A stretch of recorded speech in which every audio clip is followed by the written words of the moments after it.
moved in right next to a daycare. He is breaking the law, and he is not the only one. A loophole is allowing a surprising number of registered sex offenders to live too close to schools. And tonight, Channel 3's Lena Lai has a closer look at what's going on. Hi, Chris. We did some digging and found that 90% of all Cleveland elementary and middle schools have at least one registered sex offender living less than 1,000 feet away. Some offenders are blatantly breaking the law. However, thanks to a legal loophole, police can't do anything about it. As the sounds of summer fade away, kids will soon fill these sidewalks heading to Cleveland's Rickoff Elementary, where they'll walk by the home of registered sex offender Derek Horton right across the street, and registered sex offender Shaheed Muhammad living just 2 houses away. Most of the neighbors are very concerned.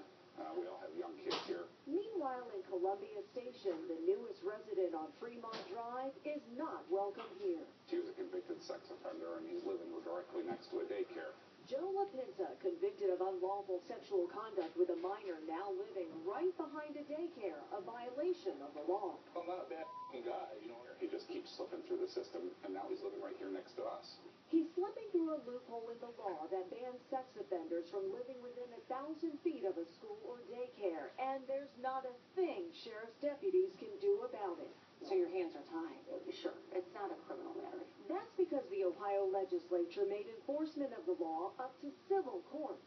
Does it make sense to have a law like this and not attach a criminal penalty to it? Well, that's certainly something that the legislature could change. Ohio Attorney General Mike DeWine says it's up to neighbors or city officials to sue the sex offender in court. There is teeth in the law in the sense that a lawsuit can be brought, the person can be evicted from that house. Using the Cuyahoga Sex Offender Database, I wanted to find out how many offenders were living near Cleveland schools.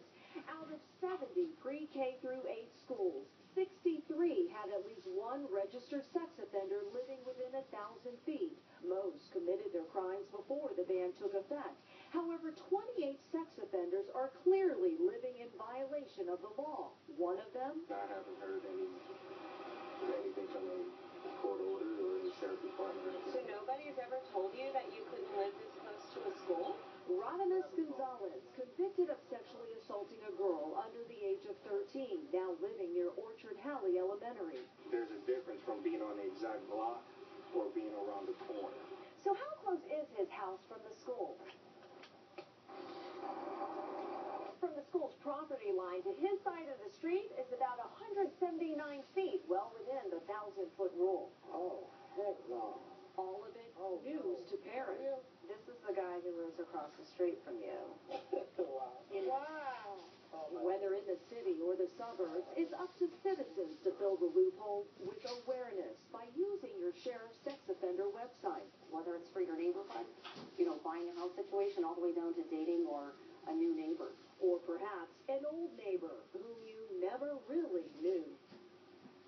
Now, the 1,000-foot rule took effect in 2003, and the Ohio Supreme Court ruled it cannot apply retroactively. So, there are thousands of registered sex offenders freely living wherever they want and cannot be evicted. In fact, we found one man who raped 3 children, ages 6, 9, and 13, back in 2000.